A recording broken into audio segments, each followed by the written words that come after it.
सवारीचा घेतला पावलांनी आम्हा वाळवंटी तुझी सावली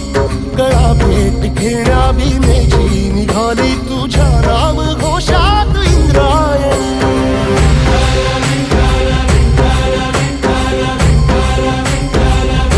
भिडे आसमंती ध्वजा वैष्णवांची उभी पंढरी आज नारावली तुझे नाव ओठी तुझे रूप ध्यानी जीवाला तुझी आस गा लागली